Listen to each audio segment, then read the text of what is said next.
para você que atua ou especificamente na área de marketing ou especificamente na área comercial, deixe de ser cabeça fechada, deixa de ser quadrado ali, ficar só no seu ambiente, entendendo a estrutura do seu negócio, da sua empresa de forma tão departamentalizada.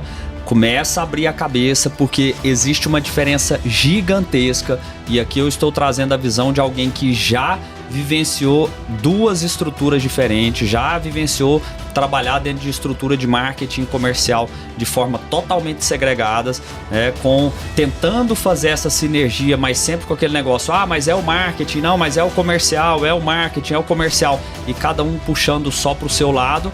E há muitos anos já tem a experiência de trabalhar isso de uma forma integrada. E vem aí mais uma edição da Imersão Incorpora Pro.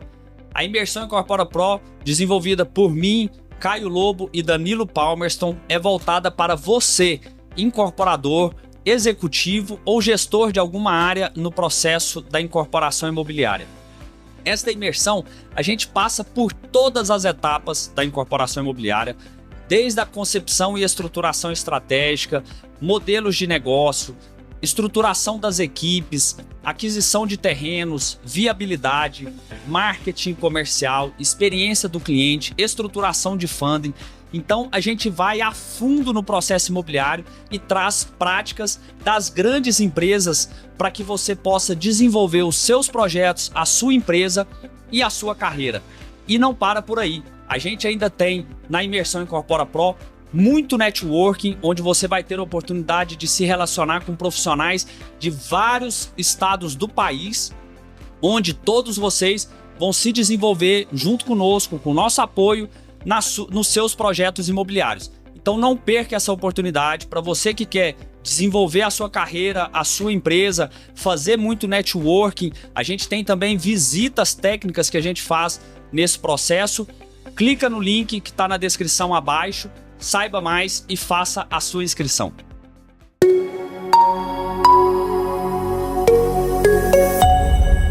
Fala galera, tudo bem? Sejam muito bem-vindos a mais um episódio do Ink Talks.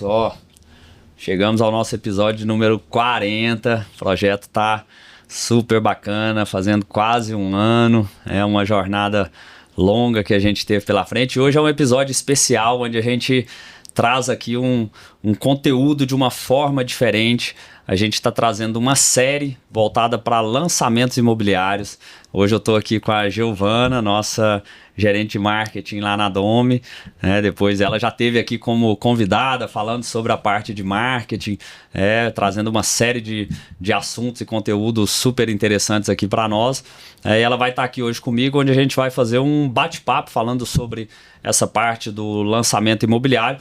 E depois, na sequência dessa série, nós vamos trazer outros convidados aí de peso do mercado, assim como a gente tem feito em todos os episódios aqui do Ink Talks, para falar sobre partes específicas desse tema. Então seja muito bem-vinda, Giovana. Obrigado por participar aqui conosco no dia de hoje desse projeto, acrescentando tanto aí sobre essa área que você está envolvida diretamente e traz uma bagagem aí gigante. Pessoal, olá, é muito bom estar aqui novamente, assim, eu tô brincando com o Manuel aqui que eu já tô acostumando, terceira vez a gente vai ficando mais tranquilo um pouquinho, porque a gente faz isso no dia a dia, né, mas muitas vezes chega aqui a gente dá uma travada, mas depois do terceiro a gente fica batizado e 40 então, né, então assim, se você ainda não assistiu, você caiu de paraquedas esse episódio, porque é de lançamento imobiliário, e se você quer saber mais sobre esse projeto que é o Ink Talks, né, que como o Manuel falou, tem mais de um ano, quase um ano que a gente começou, e aí já teve papo de incorporação, vendas, CRM, né, visão de corretor, visão de incorporador, experiência do cliente. Visão então, assim, de construtor. Eu acho que é muito importante maratonar os episódios, ver o que tem mais fit com o seu negócio, o que você quer aprender. Acho que é muito importante a gente valorizar essas iniciativas, porque a gente está democratizando ali o conhecimento no mercado imobiliário. A gente faz isso com uma satisfação muito grande. Imagina, gente, é um trabalho semanal, que tem pesquisa, que tem pauta. E agora que a gente quis diferenciar o programa, assim, vamos trazer séries, assim, até a primeira que a gente vai fazer, mas, assim, é só um spoiler das surpresas que a gente tem aí nesse ano pro Ink Talks. Então, deem uma olhada no episódio, nos episódios passados, que também tem muita coisa, muito conteúdo para maratonar aí o mercado imobiliário e saber um pouquinho mais desse mercado que é tão fascinante pra gente, né? E essa série até vem de encontro àquilo que a gente falou aqui no episódio que eu vim como entrevistado, que você foi host aqui do programa, onde na hora de falar do Ink Talks, a gente trouxe essa tônica que para esse ano de 2025 a gente estava com uma série de ideias e querendo criar vertentes diferentes aqui dos episódios, né, do podcast, enfim. Então acho que é um pouco dessa tônica do que a gente vai trazer aqui nesse ano e é até interessante você colocando essa questão dos conteúdos anteriores e é aquilo, né? Assim, a cada feedback que a gente recebe, a gente fica muito grato assim, de ver o quão positivo tem sido o trabalho e quão tem reverberado de forma positiva no mercado. E já foi umas 2 pessoas que me deram exemplos de profissionais que estavam entrando no mercado imobiliário e os líderes desses profissionais falaram, uma forma de você acelerar seu processo de aprendizado, pega todos os episódios do Ink Talks e vai lá, assiste tudo, estuda, pega aquilo que você está em dúvida, pesquisa e tudo para poder evoluir nesse processo e acelerar o processo de aprendizado, que é um dos objetivos nossos aqui com o programa, né? Com certeza, porque assim, é um investimento de tempo, de dinheiro, de pesquisa e assim, todos os convidados que tiveram do lado de cá também, né, vieram com uma bagagem muito grande. A gente sempre procurou trazer pessoas de diferentes contextos para trazer diferentes visões realmente. Então, essa preocupação que a gente teve desde o início do programa, quando a gente nem sabia direito onde é que ia parar, quantos episódios a gente ia fazer.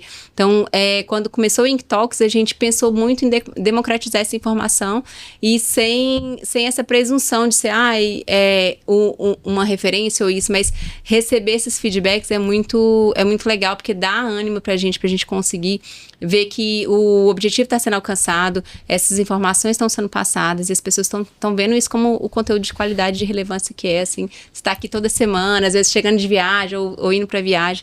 Então é muito bacana a gente conseguir popularizar isso, porque acho que faz todo sentido para o nosso negócio, a gente vai falar sobre isso também, que tem esse método que é baseado em conhecimento, em conexão, em gestão. Então, assim, isso também faz parte dos pilares do Domi, assim, faz parte do Manuel como profissional, faz parte da empresa que você criou e o podcast, ele vem traduzir isso através aí dos conteúdos semanais. E para você que gosta de assistir via YouTube, a gente tem canal no YouTube.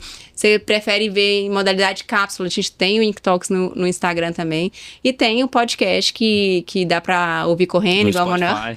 Exatamente, no Spotify, que dá para ouvir correndo, igual o Manuel faz sempre. Dá para ouvir malhando, dirigindo, enfim. A gente quer realmente levar esse conteúdo e trazer esse feedback de vocês. Pra gente é importante, viu? Quer saber mais temas? Manda pra gente lá.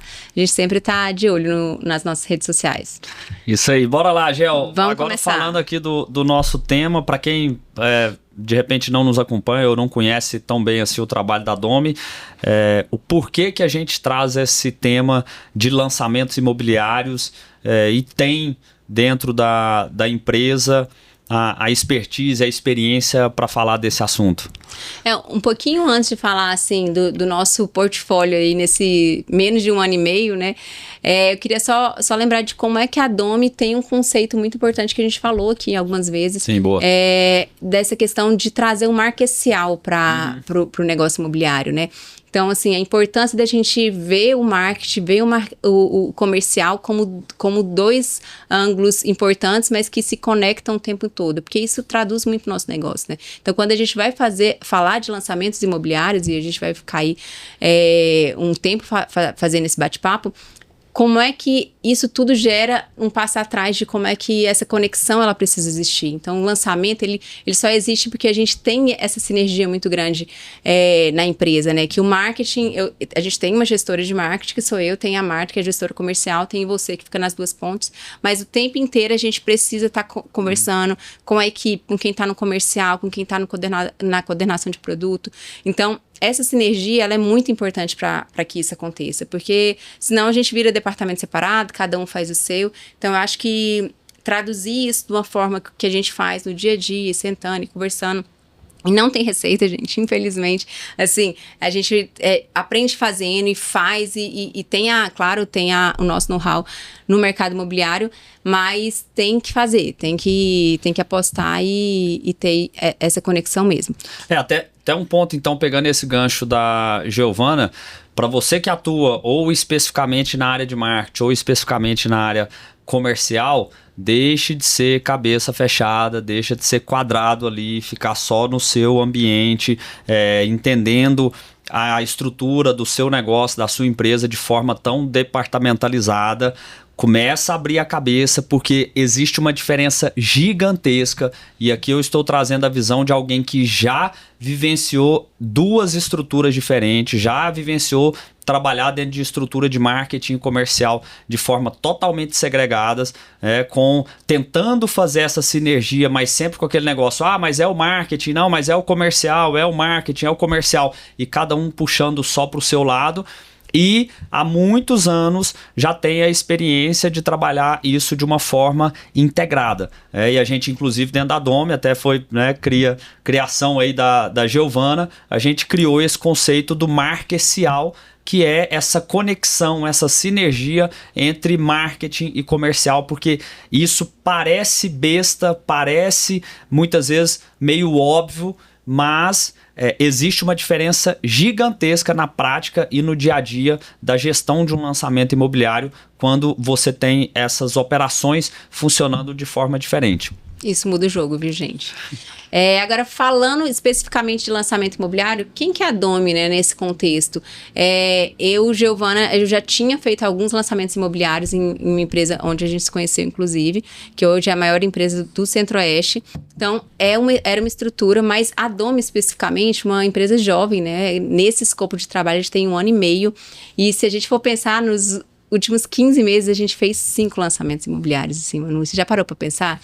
Que nessa média aí daria 1 a cada 3 meses. Só que do primeiro para o segundo, a gente teve uma diferença aí de 7 meses. Ou seja, a gente lançou um produto a cada 2 meses na Dome, assim. É loucura, né? A gente foi fazendo, foi pegando, e isso assim, gente... Confesso que eu só fui ter noção desses números na hora que a Giovana me trouxe o roteiro desse episódio de hoje. Tá? Gente, você pensar em 4 lançamentos em 8 meses ou 5 lançamentos em 15 meses, é uma coisa assim... muito intensa. Muito intensa, porque toda a rotina do lançamento, que vocês vão entender um pouquinho como é que a gente faz isso, como é que a gente norteia todos os nossos trabalhos aqui. E detalhe, tá? Todos em estados diferentes. A gente fez em Goiânia, a gente fez na Bahia, em Luiz Eduardo, a gente fez em Sorriso e a gente fez em Santa Catarina.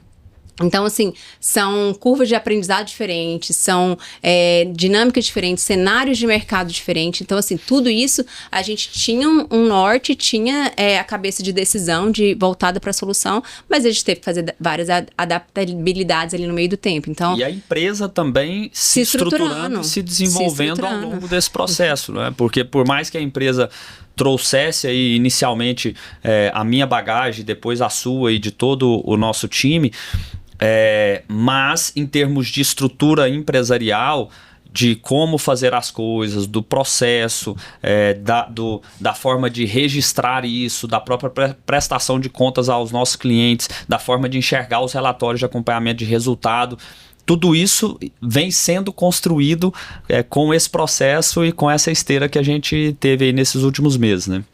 E o que é bacana de você falar sobre isso é que tanto eu como você, a gente veio de empresas muito estruturadas, né? Eu acho que é o primeiro ponto que a gente pode agregar aí para começar a falar, qual que é a diferença? Porque o nosso nicho de mercado é para incorporadores entrantes ou pessoas que ele já faziam loteamento, casas, e não tinha esse know-how de verticalização ou de incorporação em projetos maiores, né? Sim. Mas a gente veio de uma outra realidade. Uhum. Então, queria que você começasse a comentar, porque boa parte do nosso público é esse incorporador entrante que está começando ali, que está tentando entender o beabá do mercado imobiliário para ele se inserir, e aí às vezes ele fica pensando, nossa, mas como é que eu faço isso, sendo que tem gigantes? E a gente também tem esse desafio, gente.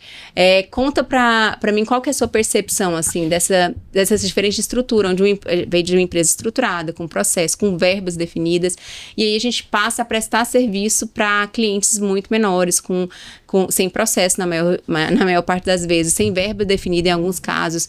Assim, como é que você vê isso e como é que a gente pode falar que o nosso serviço hoje, nossa consultoria ou nossa gestão, que é como começou a Domi, vem preencher essa lacuna? Bom, vamos lá, Gel. O primeiro ponto é que assim, o desafio nosso, e a gente tem o nosso público, o nosso cliente muito bem definido nesse aspecto, que é o que você colocou, são empresas ou entrantes no setor ou empresas que até já têm um certo tempo de estrada, mas que estão indo para novos momentos, novas fases, né? A gente tem empresa com 60 anos de mercado, né? Dentro da nossa carteira de clientes. Só que assim, o grande desafio que a gente tem que ter ao longo desse processo é o quê? É entender a realidade de cada cliente e conseguir adaptar a nossa estratégia, aquilo que a gente acredita como estratégia, como espinha dorsal de um lançamento imobiliário, a essa realidade tanto do cliente quanto do próprio mercado, porque tem essas variações também, né? De cada mercado ter uma circunstância e uma situação diferente. E como que a gente procura fazer isso na prática? É a gente fazendo primeiro, um entendimento de como que o cliente trabalha. Então, o nosso processo inicial, ele parte de um diagnóstico, onde a gente analisa, aí não só cliente, mas analisa mercado, produto, a concorrência, enfim. Então, a gente parte, não é aquele negócio que, vamos começar a fazer e tudo, e já sai ali fazendo, trabalhando. Enfim, a gente trabalha, né, o codinome ali da empresa é inteligência imobiliária, né? Então, a gente trabalha com inteligência, ou seja, faz uma análise diagnóstica primeiro, senta, reflete sobre isso, absorve tudo aquilo, cria um planejamento para depois a gente iniciar esse trabalho. E dentro desse planejamento, a gente procura ter adaptabilidades nesse processo, para a gente justamente conseguir adequar a situação desse cliente. Por exemplo, a gente tem clientes que têm CRM de vendas e tem clientes que não têm um CRM de vendas. A gente tem variações desses CRMs dentro do trabalho. A gente tem variações com relação à própria estrutura comercial, estrutura de vendas, estrutura de marketing dentro da própria empresa dos nossos clientes, porque tem parte do serviço que nós executamos e tem parte do serviço que os clientes executam. Então, primeiro, ter essa adaptabilidade à circunstância dos nossos clientes e a forma da gente acoplar e conectar o modo de trabalho deles ao nosso modo de trabalho com uma agenda muito intensa, onde a gente procura ter ali reuniões constantes. Na preparação para o lançamento, a gente chega a ter 5, 6 reuniões em uma semana com clientes tratando de assuntos diversos, marketing, integração de sistema, comercial, reunião com a imobiliária.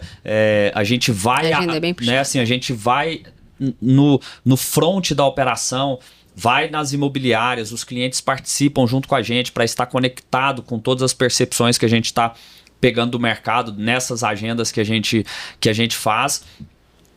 E depois também, paralelo a isso, um trabalho de muita formação, de muita educação, onde a gente vai levando essas informações e tudo aquilo que a gente tem tido de trabalho de inteligência dentro da empresa para esses clientes.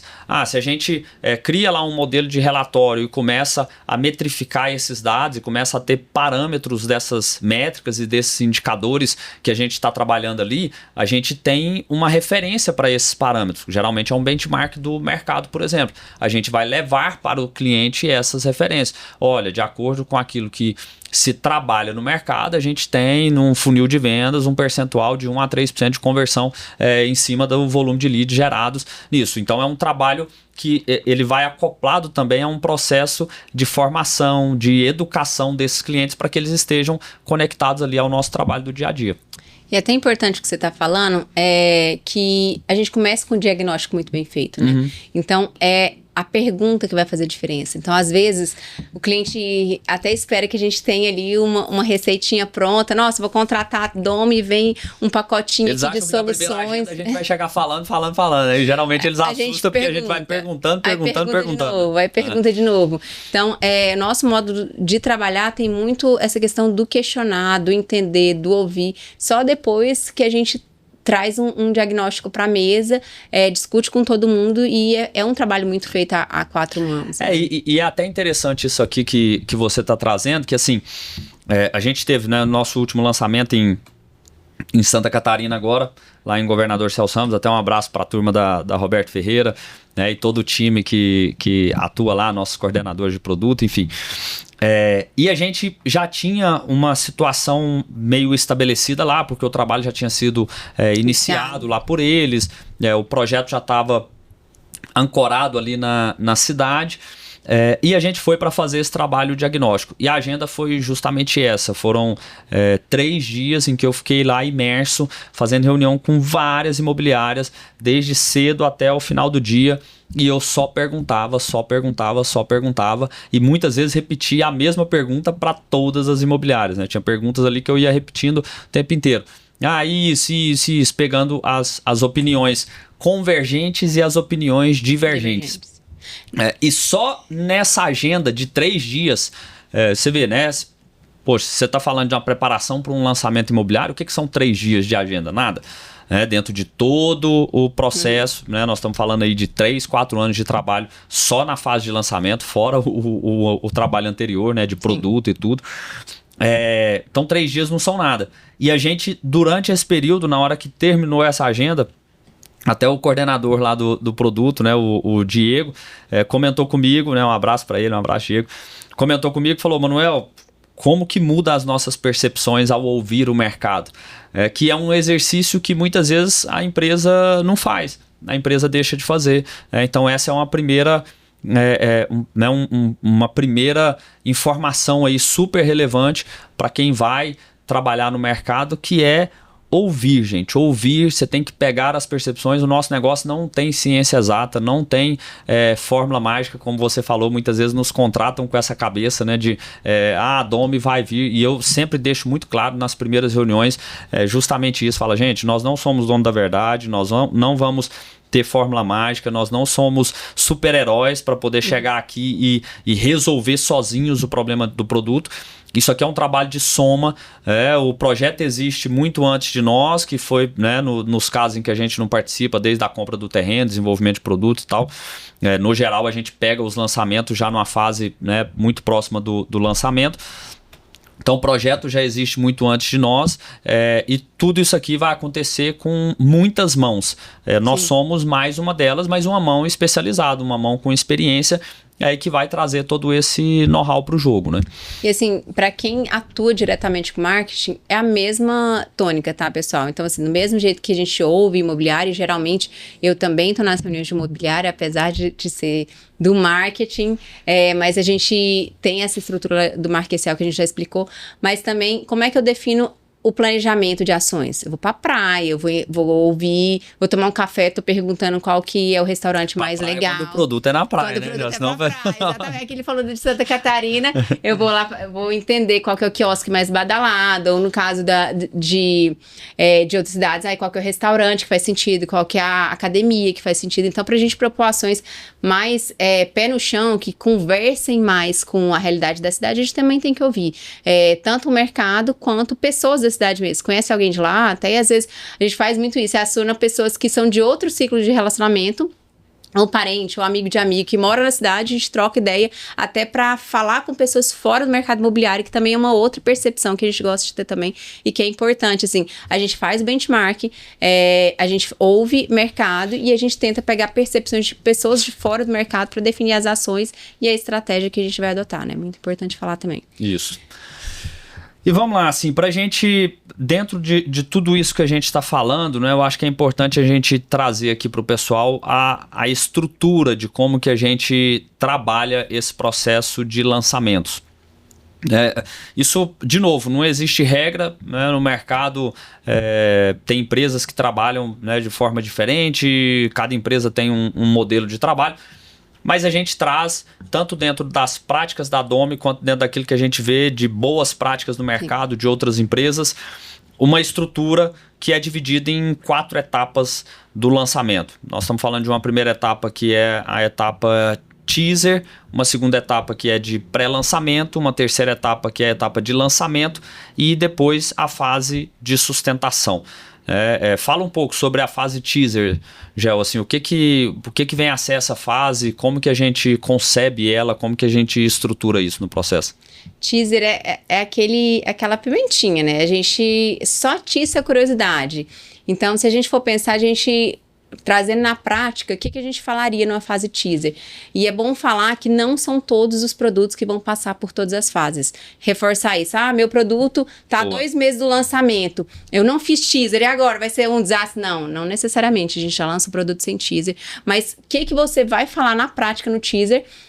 Vai falar basicamente de localização, alguma coisa de conceito. E aí, para isso, a gente vai até falar daqui a pouco de quão é importante a gente construir um storytelling muito bem feito sobre esse produto, assim, que eu acho que é uma etapa até um pouquinho antes, mas vamos terminar dessa questão das fases. Então, a fase teaser é você dar uma degustação do produto ali, sem falar de produto, o que é mais legal. A gente vai falar ali de localização, a gente vai falar de algum conceito, mas não vai falar nada de metragem, não vai falar nada de preço, não vai falar nada, às vezes não vai nem... E às vezes gerar até um suspense, né? Exatamente, a gente não vai falar nem de tipologia, vai ali falar, olha, vamos lançar nessa região alguma coisa inédita. Então, assim, cada um vai usar, a gente tem cases muito legais aqui em Goiânia que fizeram isso, em outros locais também, mas aqui como é o nosso mercado de origem, a gente acaba ficando muito fresco na cabeça.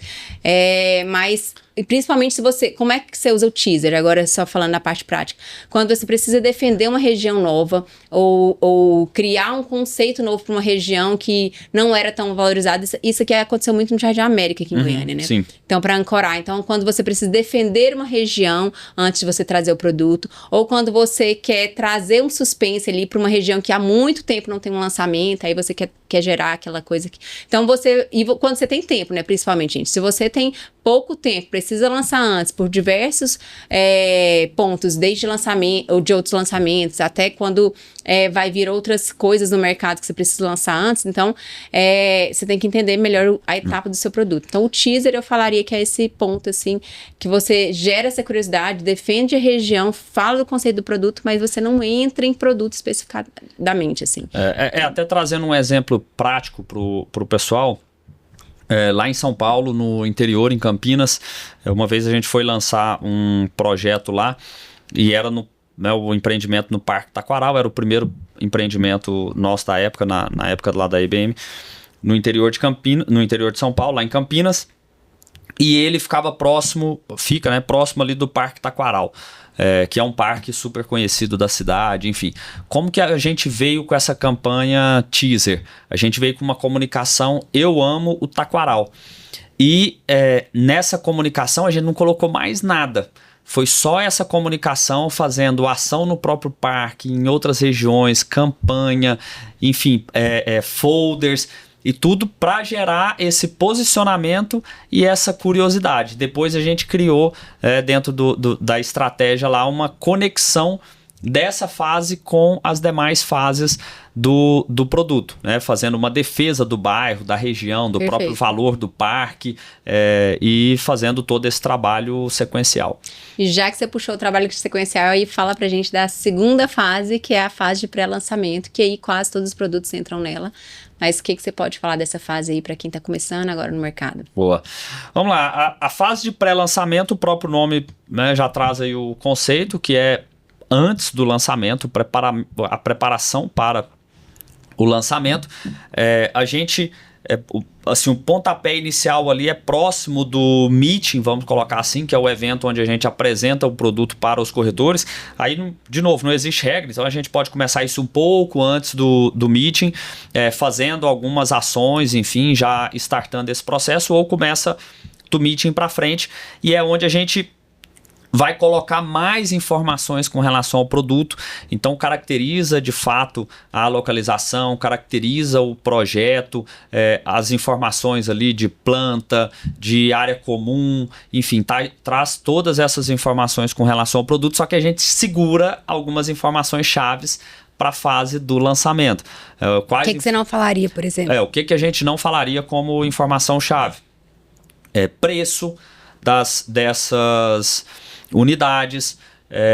O que mais que a gente segura lá? O próprio espelho de vendas, quando a gente vai trabalhar com a estratégia de fazer a divisão de espelho de vendas entre as imobiliárias que vão trabalhar o empreendimento, a própria condição de pagamento, enfim. Então a gente vai segurando a tabela de vendas, né? O preço, não só o preço do produto, mas a tabela de vendas. Muitas vezes na fase de pré-lançamento a gente solta um cheiro de preço para criar essa ancoragem com o mercado, para depois vir com a tabela de vendas, e aí deixa essas informações mais lá para frente para a gente poder ir gerando essa pressão para o lançamento do produto.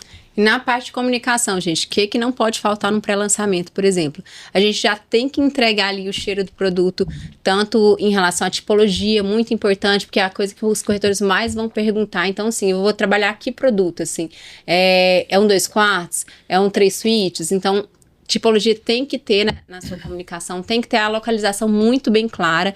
Então, se você vai fazer um folder de pré-lançamento, se essa for a sua estratégia, não deixe ali de colocar a localização muito bem posicionada. Também a tipologia e algum diferencial chave. Ou ali, às vezes, dependendo da estratégia, até divulga uma imagem, né? Não são todos. Isso. Mas dependendo da estratégia, a gente consegue divulgar a imagem ou da fachada ou de alguma imagem da área de lazer que ficou muito bonita.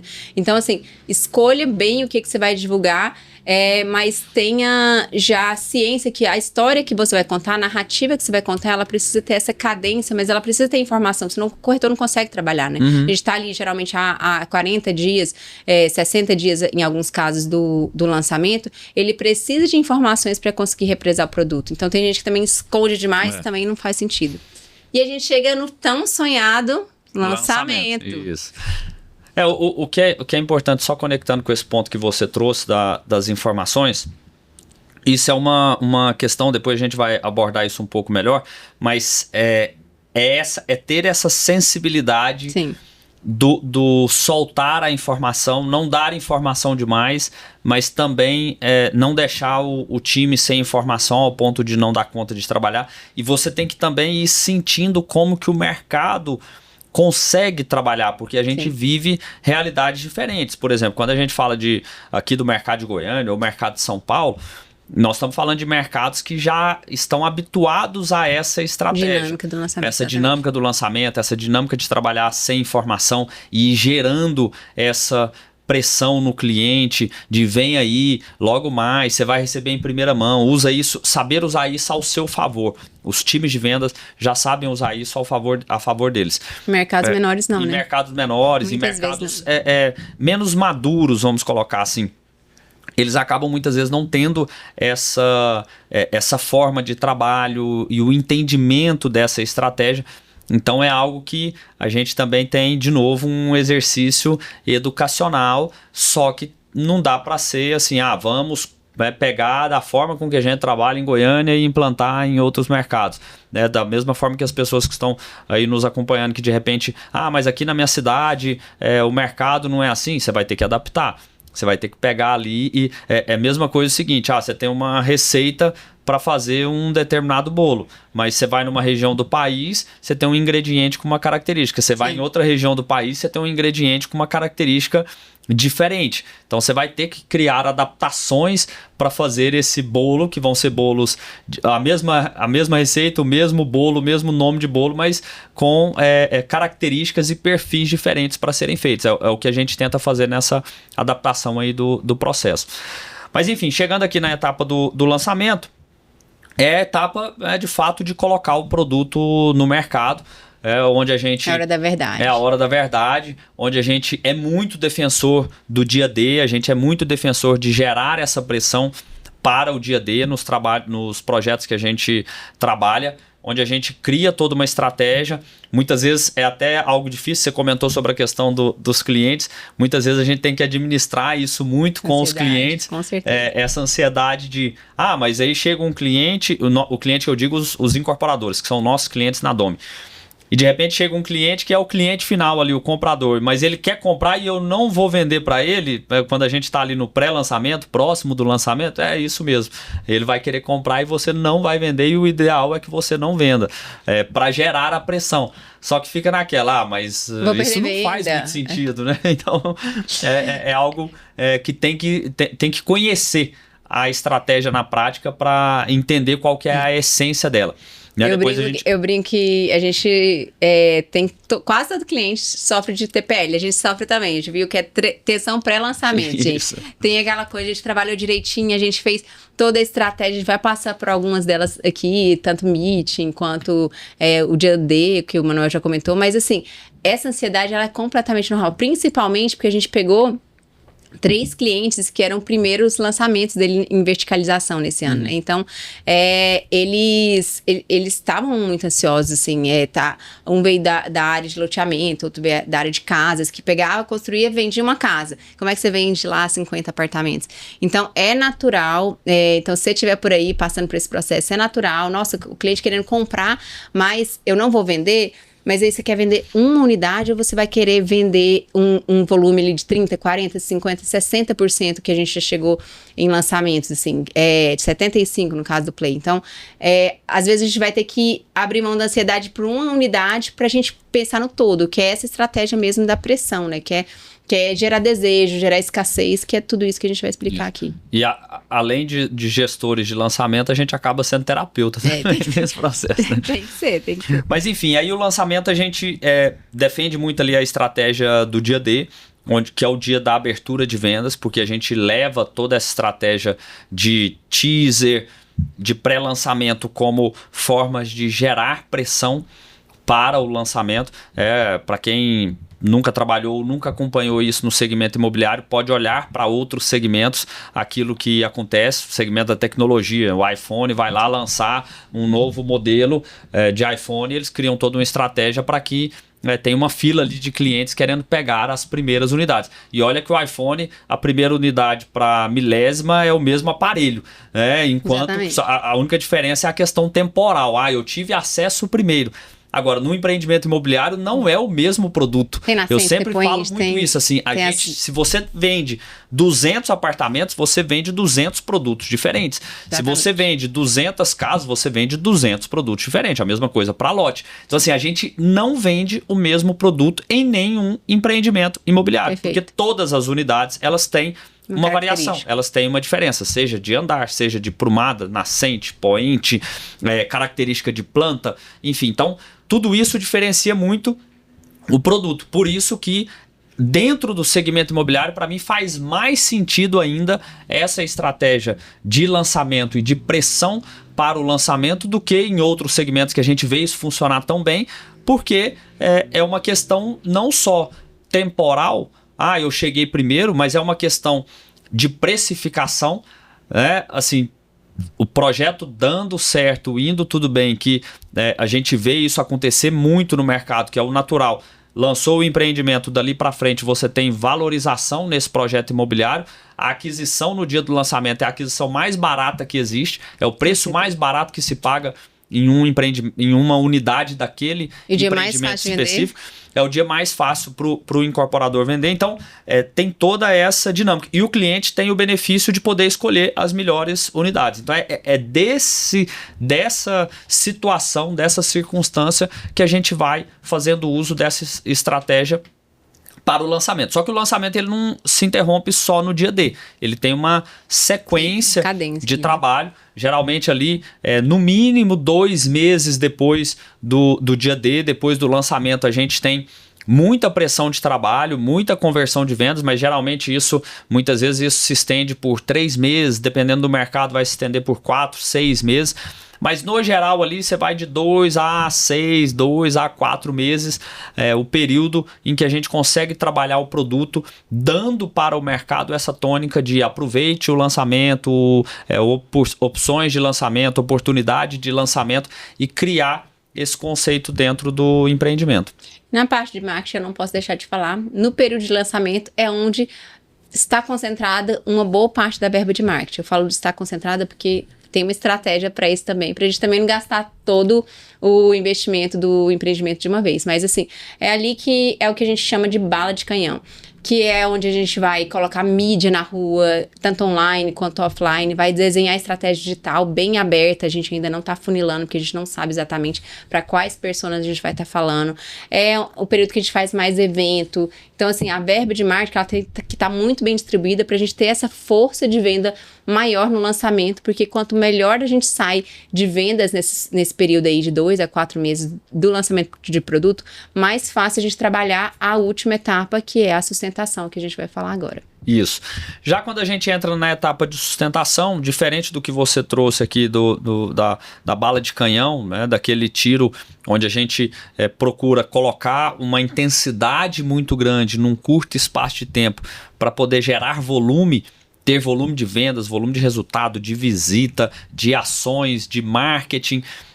A gente, na etapa de sustentação, trabalha numa situação oposta, que é uma situação em que você já não consegue mais gerar essa pressão, porque o produto já foi lançado, e a gente vai fazendo ali uma atuação mais constante. A gente tem mais constância e menos intensidade.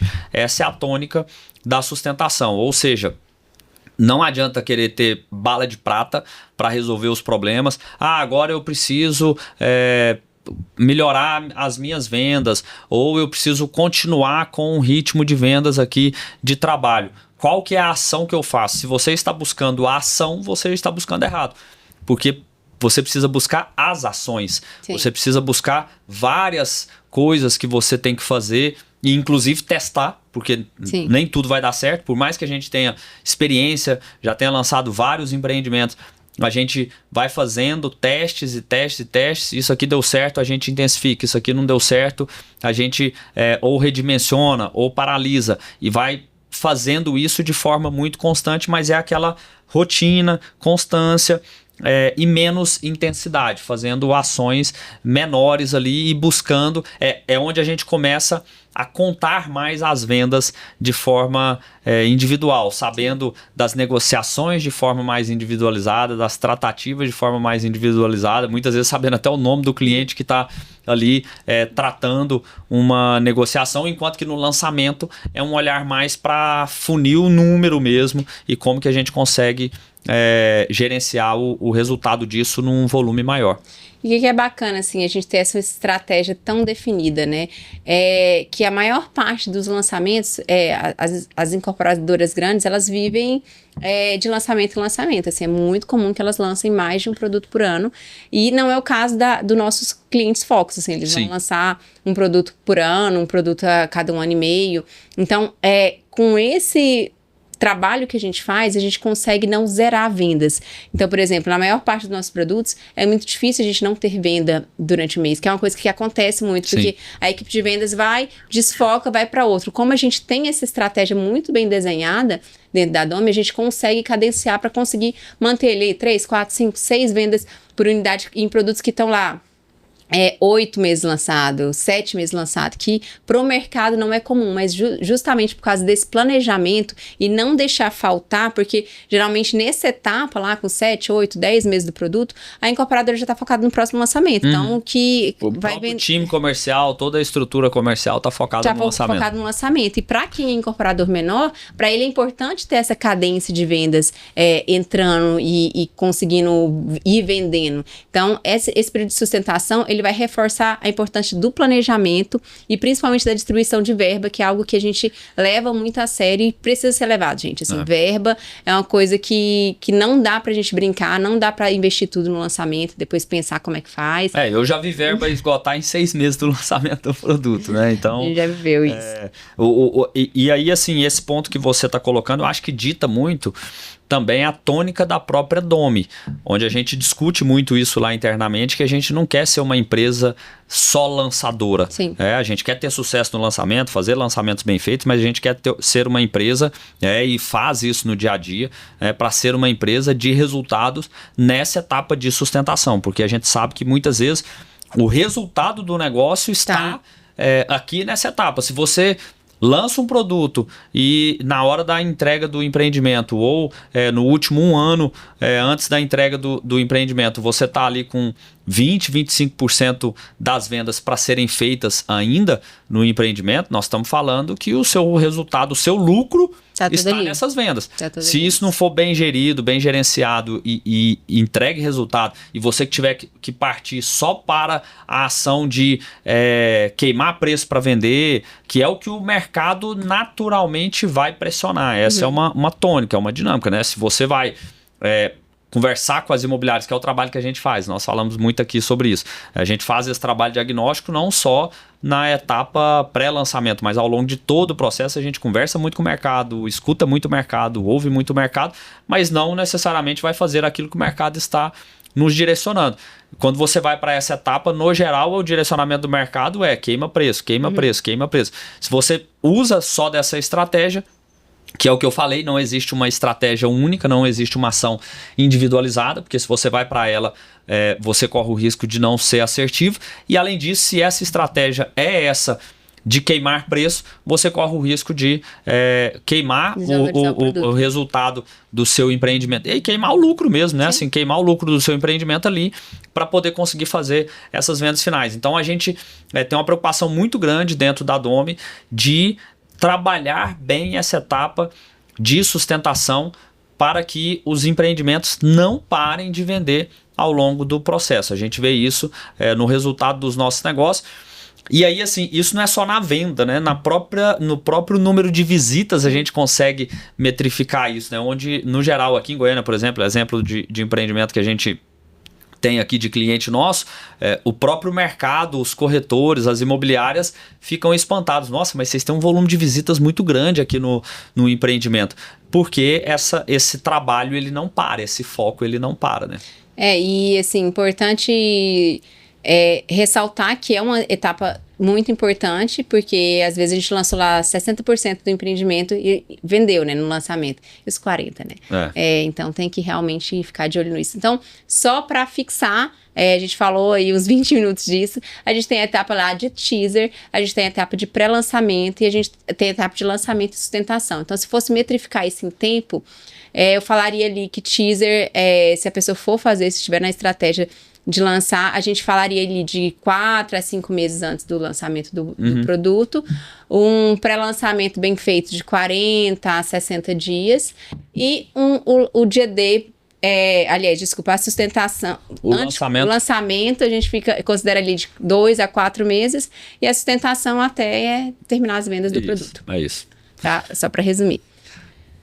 Vamos trocar de assunto? Vamos falar um pouquinho de como é que a gente olha em relação ao... já defini as etapas, já entendi, só que agora a gente vai ter que preparar para o lançamento. O que a gente fala muito aqui na Domi, a gente leva isso como bandeira, como discurso. A gente fez lá o diagnóstico, entendemos como é que está o mercado. E aí a primeira coisa que a gente fala para todos os nossos clientes incorporadores é que o quê? Antes da gente falar com o comprador, com quem que a gente vai falar? Com o corretor. Um corretor. Então, primeiro, isso é muito importante na hora que você está planejando um lançamento. A gente tem que conquistar a primeira equipe de vendas, assim.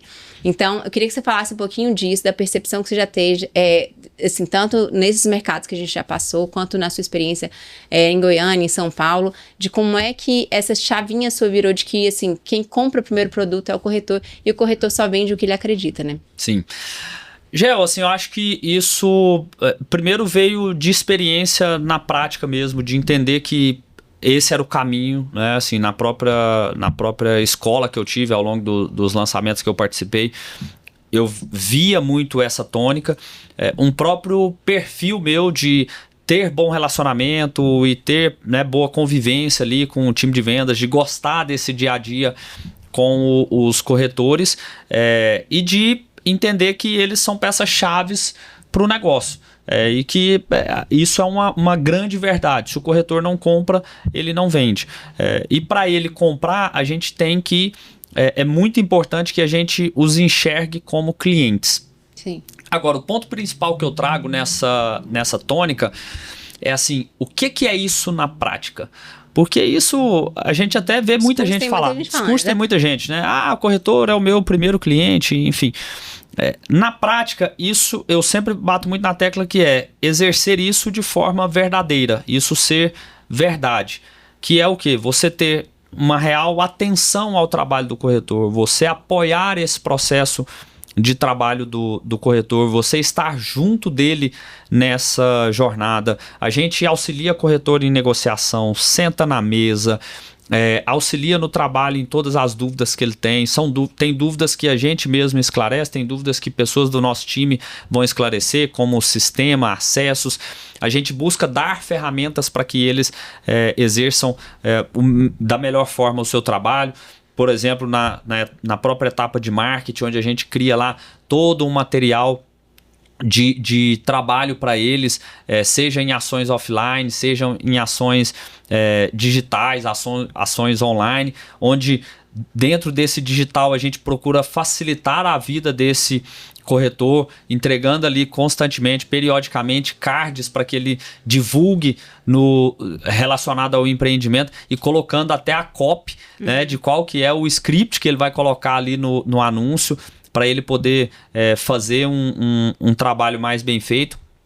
Apoiar ele em toda essa jornada, nos lançamentos, para quem nunca participou de um lançamento de um dia 10 e não sabe o que é essa questão de viver um produto com pressão sendo lançado, no dia do lançamento é uma loucura, assim, eu preciso de uma unidade, meu cliente quer uma unidade e não tem, como que faça? Porque a unidade muitas vezes está no espelho de uma outra imobiliária. Então, e esse é um papel que eu pessoalmente exerço por gostar também né, assim, o dia do lançamento ali para mim é uma baita emoção, é um momento que eu gosto muito de viver essa experiência, de viver isso, e eu vou ali, vou atrás de cara, preciso dessa unidade e tal, pô, não, Manuel, essa aqui eu tô com um cliente entrando aqui, mas tem uma outra parecida, não, tem essa outra aqui que eu consigo liberar, vou lá, libero a unidade, jogo na mão da outra imobiliária que está precisando, enfim.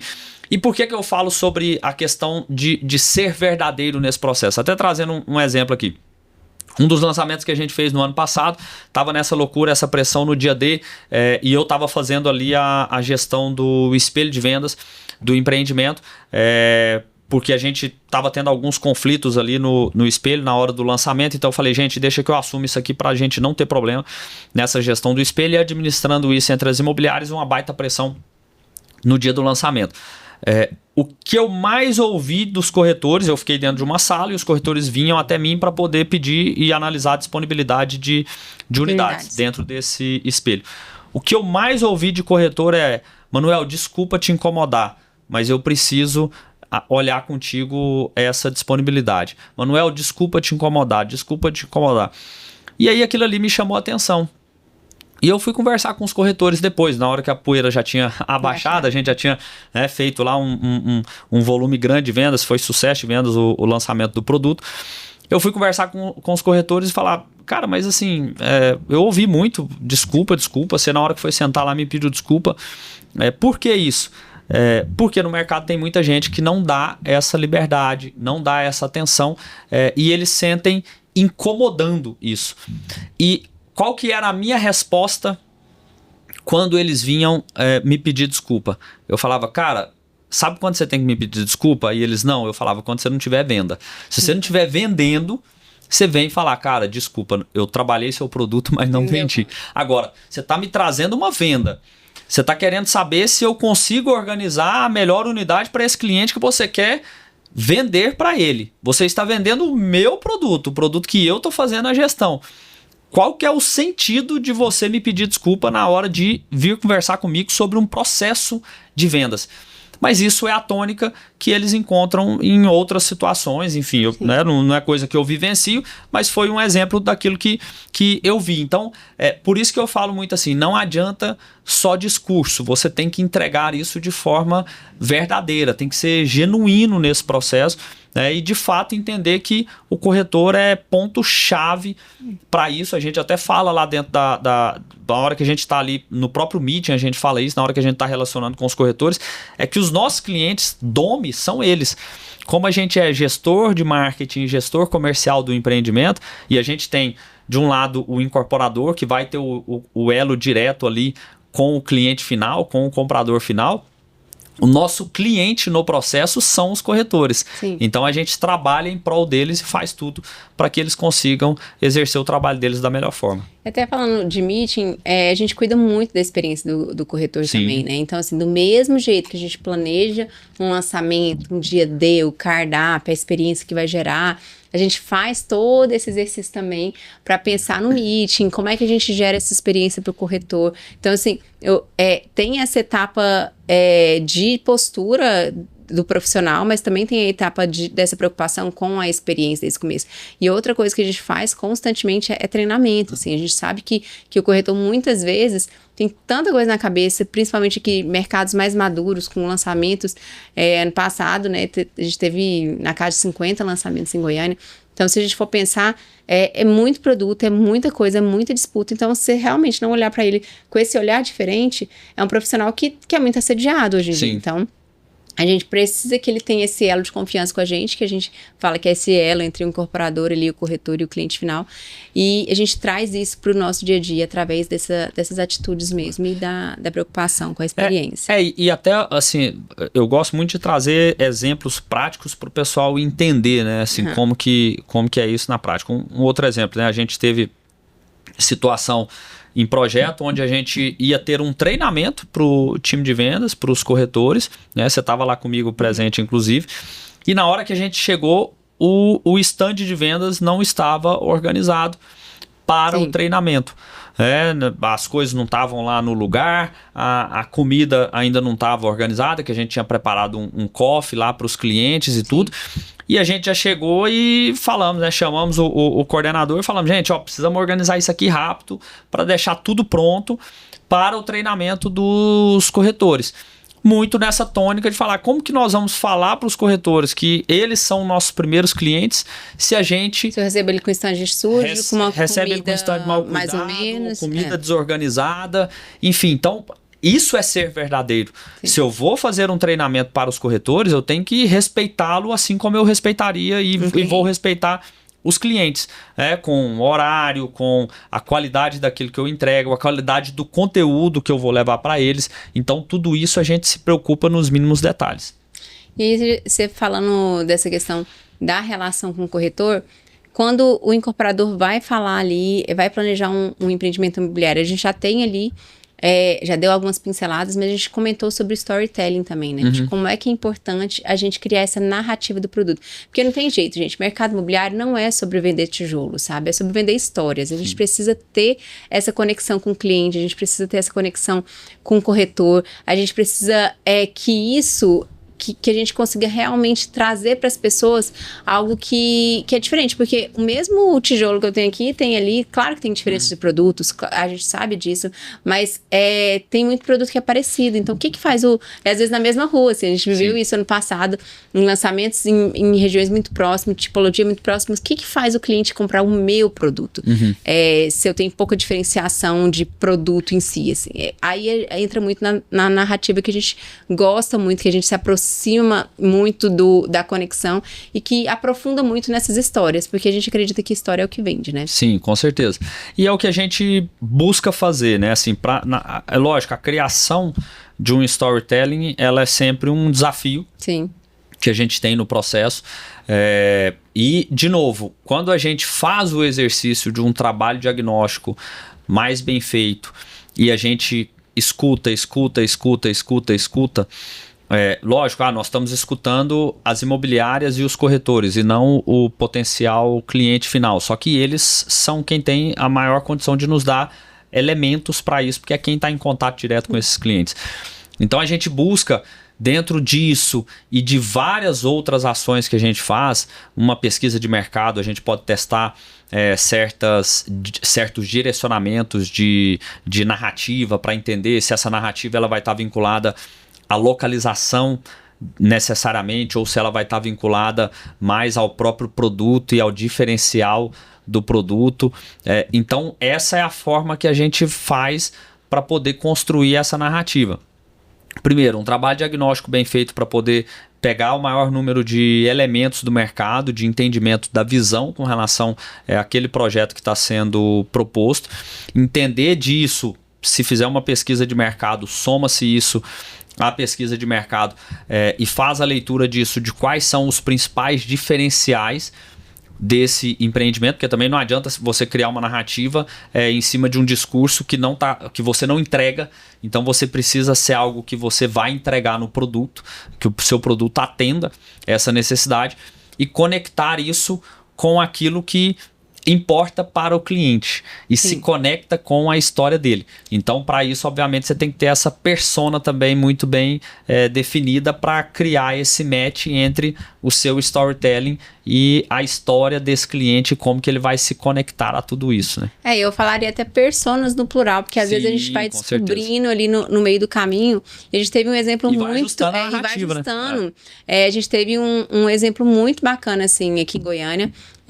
A gente criou um storytelling muito focado em localização e era legal acompanhar o corretor na mesa, falando o mesmo storytelling que a gente contou ali em relação à localização nos do eventos meeting, que a imobiliária fazia, eles iam lá e repetiam. Eu sempre falo muito isso, assim, quando você sabe que o seu storytelling ele deu certo, ele foi bem definido. Quando a equipe de vendas começa a replicar. Porque se eles entenderem que o seu storytelling não é assertivo, o seu racional, sua narrativa, ela não vai ter conexão com o cliente, ela não vai atender às necessidades do cliente, eles não vão usar a sua narrativa. Então você vai criar uma narrativa e ela não vai reverberar na ação dos corretores. Então a forma de você identificar se a narrativa foi assertiva ou não é acompanhando o trabalho dos corretores posterior aos seus treinamentos, ao seu meeting e todo esse processo.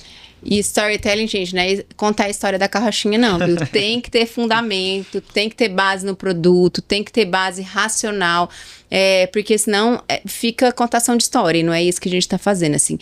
Nós nos conectamos com histórias, mas, mais uma vez, isso precisa ser verdadeiro, isso precisa estar dentro do posicionamento do produto, senão cai tudo por terra, aí é um tiro no pé.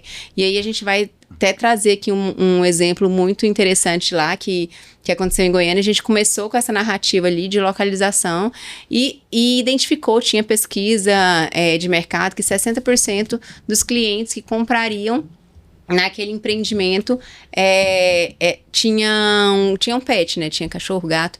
E aí a gente começou numa narrativa um pouco mais tímida ali no começo, testando vídeos diferentes. Só um ponto, né? O incorporador já tinha se atentado a isso em soluções do produto. Era isso que eu ia acrescentar. Então, assim, por isso que eu falei, não adianta contar a história se o produto não tiver nada disso. Então, nesse produto específico, ele não tinha só um ambiente pet, ele não tinha só o pet place que costuma ter, mas ele tinha pet place e pet wash. Então, ele tinha 2 ambientes voltados para o pet. Então, mais uma vez, a gente precisa ter narrativas concretas, senão cai por terra. Não adiantava nada falar de uma narrativa pet se não tivesse nada para cachorro, para gato no empreendimento. Então, a gente tinha isso no produto, a gente tinha a pesquisa e a gente lançou isso de uma forma um pouco mais tímida, foi lançando alguns criativos voltados para isso. E aí, isso deu tão certo, a gente recebeu tanto cadastro nas campanhas que tinham relacionados a pet, que a gente começou a se posicionar como um empreendimento mais pet-friendly de Goiânia. E a gente começou a fazer ali ações voltadas para o público pet, patrocinou corrida de cachorro, trouxe cachorro para o stand, fez Pet Win, que era Halloween de cachorro. Então, a gente agora, esse final de semana, vai ter um bailinho de carnaval que vai ter criança, vai ter cachorro.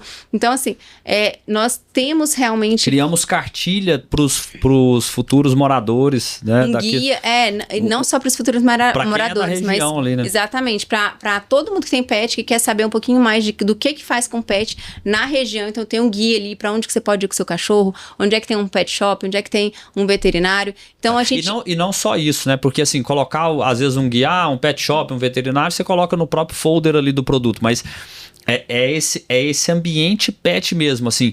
Qual supermercado da região que é pet friendly, shopping que é pet friendly, restaurante que é pet friendly. Então, trazer tem toda uma pesquisa, tem todo... Então, assim, tudo é baseado num posicionamento. Não adianta também ser algo que não é real. Não adianta falar que tem uma coisa que não tem. Só que a gente...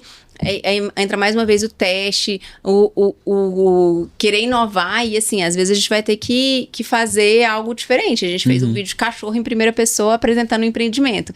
Então, assim... Confesso que quando eu vi, eu fiquei meio suspeito desse vídeo, mas deu super certo. Deu muito certo, o cachorro em primeira pessoa, e falando, e narrando, e tratando os humanos como a segunda pessoa. Então, porque é você se conectar com esse público pet. E hoje é a nossa campanha que mais converte do empreendimento. A gente tem apartamento, a gente tem vendas exatamente feitas de clientes que vieram dessa campanha. Então, e tudo isso a gente vai também na gestão acompanhando, metrificando, para poder ter esses elementos e a tomada de decisão. Porque é outro ponto também, não adianta você criar um storytelling se você não acompanha o resultado dessa narrativa e as ações que você está fazendo em prol dela. Porque, eu fui lá e criei um storytelling para o produto, lancei o empreendimento, mas tudo meu aqui tudo num saco só, como se diz aqui em Goiás, num balaio só. E eu não tenho essa segmentação de qual campanha veio, de qual ação veio, entender como que está sendo o comportamento do cliente de forma diferente para cada uma das ações que você faz. Você não vai ter condição de saber a resposta se a sua narrativa está sendo assertiva ou não. Por isso que aqui na Domi a gente implementa e adota o método CCG, que é conexão lá na narrativa, conhecimento ali do mercado e gestão. Senão não adianta gerir tudo isso, fazer tudo isso sem gerir, sem acompanhar e sem saber o que está dando resultado ou não. E aí, como você falou do acompanhamento, acho importante a gente tocar num assunto muito sensível, que eu confesso que para mim é um desafio, mas eu sei da importância e eu preciso cada vez mais aprimorar. A gente já está com isso lá na Domi também, de buscar mais ferramentas para aprimorar, que é a verba de marketing, né? Que não tem jeito, gente. Tem cliente que começa um empreendimento sem pensar em verba de marketing. E a gente sempre... A primeira pergunta que eu faço quando a gente fecha o negócio é aí: qual que é o percentual que a gente vai ter? Porque como é que a gente define verba de marketing? Aí a gente tem algumas formas de definir. O mais comum é pegar um percentual sobre o VGV, que é esperado para o empreendimento. Então, tem que ter isso ali na viabilidade. O que é o comum do mercado? Eu já vi empreendimentos pegarem de 1% a 5%. Comum ali fica na casa 5, de... Eu já vi gente que pegar mas o comum fica na casa ali dos 3 a 5, que eu acho que é o mais viável, que mais conversa ali com que a gente acredita, pra gente conseguir fazer um planejamento e não ficar pedindo aporte depois. Às vezes eu faço 1% do projeto, mas daqui a pouco eu tô pedindo aporte porque não deu. A gente tem que pensar um produto sempre com 3 anos de duração, não é em 6 meses, não é em 1 ano. É só distribuir a verba de forma planejada e fazer a gestão disso depois, né? É só, né? Um só que é o grande desafio. Então, assim, o que a gente recomenda? Que sempre pergunta qual que é o percentual ideal. Depende, sim, porque você fazer o planejamento em cima de um empreendimento de 50 milhões de VGV é uma coisa. Agora, você fazer o mesmo planejamento o mesmo percentual em cima de 150 milhões é outra realidade. Sim. Então, assim, às vezes até nossos clientes cobram algumas coisas assim: nossa, mas eu vi que vocês acompanham tal produto e no nosso não teve isso. Eu falei: não, tudo vai depender de verba. Eu brinco com verba, eu solto até foguete a cada compra que tiver. Então, tem que fazer um planejamento claro, que entre na viabilidade do produto, mas um planejamento que seja real, que não acho que vai vender todo o empreendimento com 0,5% da verba de marketing, que eu já vi também gente querer considerar isso, e não fecha conta, assim. Se a gente realmente está falando de profissionalizar esse mercado, sair da venda mais amadora, a gente tem que pensar principalmente se o incorporador está pensando em outros produtos. Então, assim, você começar de uma forma mais amadora nesse primeiro projeto que você está lançando é um tiro no pé, assim, que eu acho que é ali que você tem que jogar como os grandes, assim. Você não tem a mesma grana, o mesmo know-how, mas ali que é a oportunidade de você mostrar que você quer brigar de igual para igual, não no sentido pejorativo ruim, mas assim, tenho capacidade para fazer parecido e daqui a pouco melhor. Então, isso que eu acho que a maioria dos incorporadores escorrega, não dá valor devido ao marketing. E o que a gente fala de marketing, né? Não é só o panfleto, não é só o evento. Então, assim, o marketing... Não é publicidade e propaganda. Não é publicidade e propaganda. Ele é um macro, ele envolve toda uma estratégia que às vezes vai ter ali um patrocínio em algum evento específico da cidade. Então, tem que ser muito estratégico, mas tem que usar uma verba legal para a gente conseguir posicionar bem o produto. Porque não adianta eu vender um produto de 1 milhão, sendo que eu tenho uma verba pequena que eu não vou conseguir posicionar bem ele. Então, assim, se atentem à verba de marketing. Reserva pelo menos 2,5% ali para os pobres dos marqueteiros, senão vai ser difícil viabilizar. E é um ponto importante, é que assim, dentro dessa verba, vai estar aí a parte de stand, decorado, sim, quando for o caso. Então, isso também tem que ser dimensionado de acordo com o tipo da estratégia, a realidade do seu mercado, as necessidades do seu mercado e como que vai ser conduzido todo esse trabalho, né? Mas um ponto importante dessa questão da verba de marketing e de tudo isso que você trouxe aqui, de não olhar isso de forma tão econômica e pensar numa estratégia que posicione bem o produto no mercado e a empresa também no mercado, eu sempre trago a seguinte reflexão, principalmente para quem é novo entrante, para quem está ali começando. Não, mas eu vou fazer o meu primeiro empreendimento, eu não vou ser igual às grandes empresas, então eu vou fazer um negócio aqui mais contido e tudo. Lógico, você não vai ter a mesma experiência e muitas vezes você não vai fazer com a mesma estrutura das grandes empresas, né? Até porque existe uma história e um ciclo de aprendizado que elas têm ao longo de todos os anos. Mas se você não busca profissionalizar o seu trabalho e ter um trabalho mais bem posicionado, o que você tem que pensar é que o cliente ele não vai fazer essa diferenciação. Ele não vai virar e falar, mas a empresa tal não faz as imagens bem feitas, não faz a maquete bem feita, não tem um stand, um decorado legal. Que é o primeiro produto não dele. Não tem ali o marketing bem feito, mas é o primeiro produto dele, eu vou comprar assim mesmo. Não, isso é justamente ao contrário. Né? Assim, o cliente ele passa a ter mais insegurança, porque ele já tem uma insegurança pela empresa ser nova entrante no mercado, pela empresa não ter um track record, não ter um histórico de empreendimentos para poder demonstrar, não ter uma obra entregue que ela vai demonstrar, está entrando agora no mercado. E além disso, você entra tímido, você entra sem um bom posicionamento de produto, você vai gerar mais insegurança ainda no seu cliente. Né? Eu vi uma frase essa semana que resume bem isso, assim. No marketing, na experiência do cliente, no posicionamento do produto, a gente não tem duas chances de causar uma boa impressão. Então, assim, faça isso da primeira vez, principalmente se você for novo entrante, porque isso vai fazer toda a diferença ali no posicionamento, na narrativa do produto ali, que vai refletir em sucesso de vendas ou não, né? Isso. Então, acho muito importante. E agora vamos falar um pouquinho da parte comercial, assim, Já pensamos ali na narrativa do produto, já entendemos que temos que conversar ali com o corretor, que conquistar esse corretor primeiramente, planejamos os eventos, o meeting, depois o lançamento, mas no dia do meeting, principalmente, que você tem que envolver a equipe de vendas, como é que a gente cria campanhas comerciais, às vezes agressivas, como é que a gente cria essa atmosfera para o corretor saber que também vale a pena vender aquele produto? Porque, claro, gente, a gente tem uma narrativa bem estruturada, o produto ele tem que ser bom, mas, do outro lado, o corretor, ele precisa ser bem remunerado, ele tem que entender também que ele está ganhando, né? Isso. O que a gente geralmente usa, Gel? É uma questão de expectativas. Sim. Enquanto você não lança o produto, todo mundo está no ambiente da expectativa. Tanto os incorporadores, como nós, no processo de gestão, quanto os próprios corretores. O que a gente tem que ter é uma estratégia em que a gente gere nos corretores uma expectativa positiva de que, trabalhando o nosso produto, eles vão ter um bom resultado e vão conseguir efetivar vendas, vão conseguir gerar resultado e, obviamente, colocar dinheiro no bolso, né? Que isso é o objetivo final ali. Então, como que a gente faz isso na prática? Direcionando o trabalho para poder fazer com que aquele empreendimento, demonstrar que aquele empreendimento ele vai ter uma escassez, demonstrar que aquele produto ele vai ser um objeto de desejo, seja em qualquer característica. Às vezes vai falar, bom, mas vai ter escassez um produto que tem 200 unidades, vai ser objeto de desejo um empreendimento que não é de altíssimo padrão. Dentro da sua realidade, dentro daquele nicho, você tem que criar ferramentas para isso. e como que o produto ele vai ser objeto de desejo.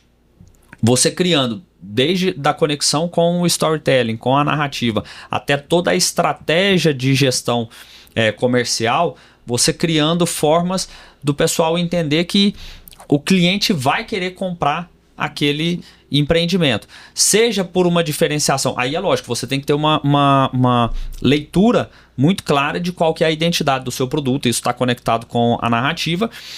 Pode ser que o produto, o grande diferencial dele seja preço. Mas no geral, eu costumo trabalhar com outros tipos de diferenciais, além da oportunidade de preço, até para quebrar um pouco essa percepção de valor e não ficar só no ambiente preço, porque senão depois toda a negociação você tem que reverberar nisso, né?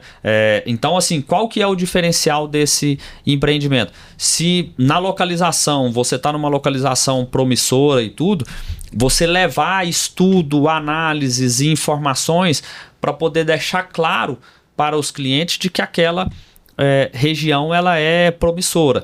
Você criar uma forma de ancorar uma precificação acima daquela precificação que você vai soltar o seu produto, né? Que é uma outra estratégia que a gente sempre usa. Então, quando eu vou anunciar um preço do empreendimento, geralmente no Meeting a gente solta ali um simulador, um preço médio, né? Nos casos, não são todos os casos, mas muitas vezes a gente usa dessa estratégia. Antes de chegar ao preço, eu vou criando todo um racional para que ele... Vamos imaginar o seguinte, um projeto que a gente vai soltar R$9.000 o metro quadrado. Eu crio todo um racional para ancorar na cabeça dos corretores 10 mil. Onde nesse racional ele vai enxergar os 10 mil, mas não é um 10 mil vazio. É um 10 mil que tem elementos para... seja com informações de mercado, paralelo de concorrência, precificação futura daquilo que está acontecendo na cidade, valorização enfim, em outros, valorização do que tem acontecido, outros produtos que subiram preço, enfim, aí a fórmula de parque, isso, a fórmula a gente vai usar de acordo com aquilo que a gente tem em mãos, mas a gente cria esse racional para criar uma ancoragem de preço e que depois a gente entre com um delta menos ali nessa ancoragem. E, geralmente a gente cria também condições especiais para as primeiras unidades do empreendimento. Então eu já ancoro o preço acima, R$10.000 o metro quadrado, eu solto... Até porque ele vai chegar lá, né? Ele vai chegar lá, assim, essa vai ser a correção de preço do produto, mas eu solto a R$9.000 o metro quadrado no lançamento, mas para as primeiras unidades... tem ali um delta menos ainda, né? Tem 8.500 como preço médio. Então é essa estratégia do que a gente vai utilizando. E além disso outras, né? Os primeiros clientes vão ter condição de escolher as unidades. A gente vai ter de repente uma pré-venda que a gente vai abrir ali as primeiras X unidades para os clientes que se cadastrarem dessa maneira. Enfim, então são várias estratégias que a gente vai utilizando ao longo do caminho, mas todas com esse mesmo objetivo de gerar escassez em torno do produto e elevar a expectativa do mercado em relação a ele. E paralelo a isso, não dá para esquecer que tudo isso tem que estar ancorado num conceito, a gente falou ali da narrativa geral do produto, que é o storytelling que a gente conta. Mas para isso a gente tem que contar com bons parceiros, né? Sim. Porque em paralelo a isso, a gente tem o conceito, o naming do produto, a parte de identidade visual, e tudo isso tem que estar muito bem casada com o que a gente está contando. Então não adianta nada, eu estou aqui no paralelo falando isso com o corretor, sendo que a minha comunicação tá... Eu tô vendendo um produto de alto padrão, a comunicação tá com cores muito diferentes, com elementos muito diferentes. Então, tudo isso anda muito em paralelo. Então, quando a gente fala que é uma correria, quando a gente fala que, nossa, 5 lançamentos aí em 15 meses, 1 a cada 3 meses, é muita coisa, é porque são várias frentes, Sim. né? Eu tenho uma planilha de lançamentos lá, a gente tem 200 itens só na parte de marketing. Então, realmente, enquanto tá fazendo aqui uma parte, a gente tá rodando o pratinho ali do naming, e depois definindo as cores do produto, depois definindo para onde é que a gente vai, se a gente vai colocar dinheiro em mídia, se não vai, planejando a verba de marketing, tudo isso acontecendo ao mesmo tempo, né? Então, é onde a maior parte dos incorporadores, às vezes, patinam, porque são muitas frentes mesmo.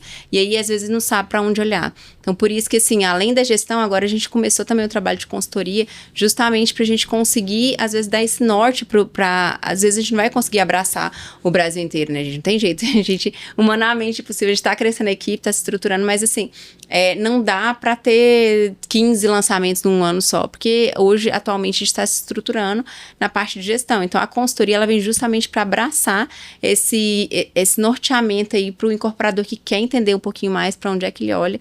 A gente dá esse direcionamento muito mais focado nele, que eu acho que é uma coisa que a gente está focando muito esse ano, além da parte educacional, que também está crescendo e que em breve tem novidades aí. Tem muita novidade por aí. Mas só um ponto, às vezes o pessoal me pergunta essa diferença com relação à gestão e consultoria, né? Só para deixar mais claro para o pessoal, gestão, gente, é quando a gente, o próprio nome já fala, né? A gente faz a gestão do marketing e do comercial do empreendimento. Ou seja, é como se a gente fosse o time de marketing e o time comercial da incorporadora, de gestão da incorporadora. Ou seja, a gerência, a diretoria de marketing, a gerência, a diretoria comercial, mas com toda uma estrutura embaixo, né, de digital, as demandas de surgindo secretaria daqui, de vendas, enfim, mas a demanda surge de tudo isso. E a gente faz esse acompanhamento e esse trabalho acompanhando todo o processo de vendas, desde o lançamento do empreendimento até a entrega do empreendimento. Só que, como a Giovana colocou, a gente não consegue fazer isso em vários produtos, em regiões diferentes, até pelo num nível volume do nosso muito acompanhamento. grande. Isso, até pela forma com que a gente acompanha e que a gente acompanha o processo como um todo, né? Porque tem muita empresa que faz isso, mas acaba saindo na fase pós-lançamento. Então só faz o lançamento e depois a fase de sustentação não continua no processo. Aí você acaba conseguindo abraçar mais negócio. A gente não, a gente entende que, por ter uma visão mais ampla do negócio imobiliário, a gente entende que tem que estar no ciclo completo. Só que uma forma da gente conseguir atender mais clientes, que é até uma demanda latente, né? Muita gente chegando e vocês não conseguem atender a gente, vocês não conseguem atender a gente. E na gestão a gente não consegue abraçar todas essas oportunidades e atender todos esses potenciais clientes. A gente criou o braço de consultoria, que é uma forma da gente levar essa inteligência para os nossos clientes, preparar todo esse planejamento para eles, fazer essa análise diagnóstica inicial, que é o que a gente fala, preparar todo esse planejamento para eles e depois entregar isso para que o time deles consiga fazer essa gestão e fazer esse acompanhamento. Só que de uma forma muito mais organizada, planejada e tendo uma série de ferramentas nas mãos para que isso seja mais bem executado e eles tenham mais êxito nos seus projetos. Perfeito, bem pontuado. E pra gente ir encerrando aqui, indo pro final do bate-papo, que eu acho que foi bem produtivo, é bastante coisa, gente. Isso aí desdobra pra umas... Daria pra ficar aqui mais 10 horas falando do assunto, porque tem muita coisa ainda. Muita coisa, mas como a gente não tem o sprint imobiliário dessa vez, eu vou só fazer uma perguntinha de bate-bola pra gente entender aqui o que você não faria num lançamento imobiliário. A gente tá tão acostumado a fazer, porque pensar no não fazer é difícil, né, Gel?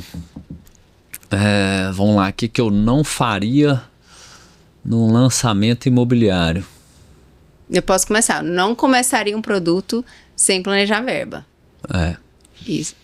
Eu acho que assim, tudo isso que a gente falou aqui, do planejamento da verba, entendimento do storytelling, criação da narrativa e fazer desdobrar esse processo para as equipes de vendas, ter uma sinergia entre área de marketing e área comercial, eu entendo como espinha dorsal de um negócio imobiliário e isso independe da verba. Assim, a verba pode ser de 1%, pode ser de 5%, eu acho que dá para fazer uma estratégia e desdobrar uma estratégia em cima dessa espinha dorsal. E você vai ter ali, lógico, níveis diferentes, soluções diferentes, investimentos diferentes, mas você vai conseguir fazer. Então, o que eu não faria no empreendimento imobiliário, independente do tamanho da empresa, do mercado que eu vou atuar e do porte do produto e da verba que eu tenho para trabalhar em cima desse empreendimento, primeiro, fazer um trabalho diagnóstico bem feito para poder ter essa conexão com o mercado e ouvir bastante do mercado o que são as percepções com relação ao projeto e fazer a gestão do negócio em cima dessa espinha dorsal. de fazer uma boa gestão da verba, criar um bom storytelling, fazer o desdobramento disso com a equipe de vendas, tendo uma sinergia entre o time de marketing e comercial. Então, acho que esses pontos aí, para mim, são essenciais, assim. Não, eu concordo com você, mas quando eu falo de não faria essa questão da verba de marketing, porque eu vejo muito incorporador começar o produto e aí depois a gente vai fazendo e aí depois vai ver quanto gastou, às vezes gastou até mais do que ele gastaria com uma coisa, com um planejamento estruturado, e aí vai agindo pelo desespero, vai agindo na ação e não no todo do produto. Então, quando eu falo disso, faz parte dessa espinha dorsal, esse planejamento também. Mas outra coisa que eu não faria, e tem muito a ver aí, até mais com a sua postura do que você tá ali no dia a dia de imobiliária, principalmente nessa pressão ali do pré-lançamento, é ir soltando informação confusa, né? Acho que é uma coisa que é importante a gente falar também desses não, do não, porque a gente vai falando do sim e aí o não vai ficando para trás. Então, é outra coisa que eu vejo muito no mercado, principalmente em pré-lançamento, que tá todo mundo pressionando, e aí você vai escapa a informação pro imobiliário, deixa de ter isonomia ali no processo. Isso. E às vezes também é uma coisa que não dá para fazer, gente. Assim, principalmente, mais uma vez, se você tá fazendo o primeiro lançamento, esses detalhes, esse cuidado de ser transparente é muito importante, né? Tem um outro fator aqui, agora que eu tô refletindo mais aprofundado aqui sobre a pergunta, que é uma pergunta difícil para mim, porque eu tô tão acostumado ao que... A gente é fazedor, né? E eu tô tão acostumado a pensar do jeito certo, que eu entendo como o jeito certo de tocar o negócio, que pensar do jeito errado é difícil. Mas um outro fato que eu vejo acontecer muito no mercado e que assim eu não faria de forma nenhuma ao ter pressão no empreendimento, você se desalinhar com aquilo que você se comprometeu com relação ao mercado. O que eu estou querendo dizer com isso? Eu fui lá no Meeting e criei uma ancoragem de preço. Pau. Sim. R$7 mil o metro quadrado, para qualquer mercado que seja aí. E aí, de repente, nesse preço, nas condições que foram estabelecidas, condição de pagamento e tal, a estratégia comercial, você começou o trabalho e começou a gerar uma pressão gigantesca em cima do produto. Você vai lá e fala, cara, mas a R$7 mil eu vou vender tudo e tal, não sei o que, mas aí isso e aquilo, eu vou deixar dinheiro na mesa, eu vou perder a oportunidade e tudo. Você vai lá e pega isso e pum, joga esse preço mais para cima, joga para 8, joga para 8.500, achando que você vai absorver de tudo isso. Pode dar certo? Pode dar certo, mas primeiro, mesmo dando certo, para mim dá errado, porque você cria uma imagem muito ruim, você quebra um elo de confiança muito grande com o mercado. E segundo, que a chance de dar errado é muito grande. Então assim, eu já vi isso acontecer, eu já vi muito problema no mercado com relação a isso. Então assim, já pense a sua estratégia nessa possibilidade. Como que eu faço agora para combater isso? Até entrando nesse ponto.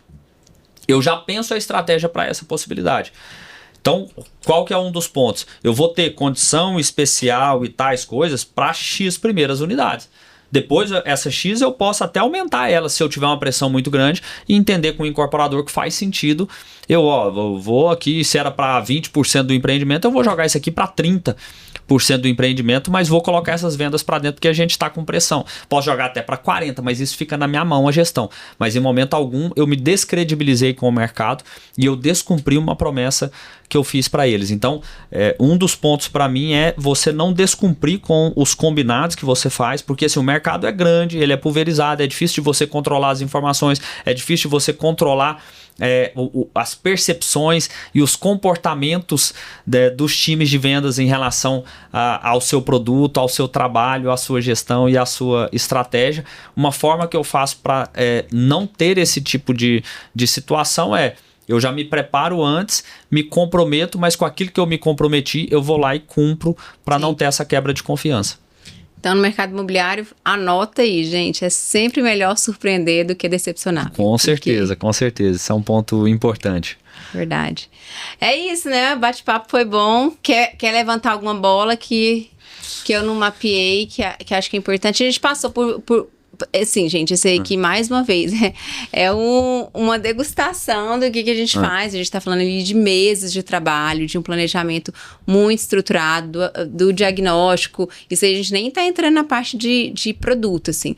Depois do produto definido, do diagnóstico até o lançamento do produto, pode durar aí de 6 meses a 1 ano. A gente já fez lançamento em menos tempo, mas assim, o ideal é que se a gente for passar por todas as etapas, a gente tá falando de pelo menos 6 meses de trabalho. Então, muita muito mais coisa. Até por isso nós estamos trazendo uma série onde a gente vai a gente vai abordar outros temas de forma mais profunda, mas assim, você perguntou sobre alguma outra bola para levantar, que é um ponto que você até citou aí na hora que você estava falando sobre o que não fazer, que eu acho que é importante reforçar, que é a questão da isonomia nas informações. Isso assim, Manuel, o que é isso na prática? A gente tratar todos os times de vendas, toda a estrutura comercial de forma isonômica, tratando eles de forma iguais, ou seja, como que a gente solta informações para todo mundo ao mesmo tempo, via sistema. Mas eu não tenho um sistema contratado. Cria um Google Drive lá, que a gente até faz isso para alguns empreendimentos. Se você não tem um CRM, as informações, todo mundo vai estar lá logado no seu CRM, as informações vão estar lá. Cria um Google Drive ali, dentro desse Google Drive, todas as informações você solta por lá. Por quê? Porque acontece muito. De repente o corretor vai buscar uma informação e não tem no Drive. Aí ele solicita e fala, olha, isso aqui eu não achei lá no Drive e tudo, de repente o time esqueceu de subir aquela informação. O que é a diretriz nossa? Não mande a informação pelo WhatsApp. E mesmo que você mandar a informação pelo WhatsApp, já aciona o time para subir essa informação no Drive.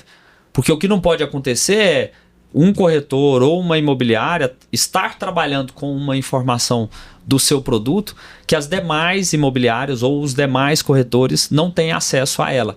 Então a gente busca alimentar todo mundo das mesmas informações simultaneamente para que todo mundo esteja trabalhando em pé de igualdade o produto e não tenha essa questão de mas fulano ou ciclano se privilegiou. Porque para o incorporador, às vezes na relação isso com a imobiliária fica um pouco difícil deles entenderem, mas olhando para a visão do incorporador, para o incorporador venda é venda.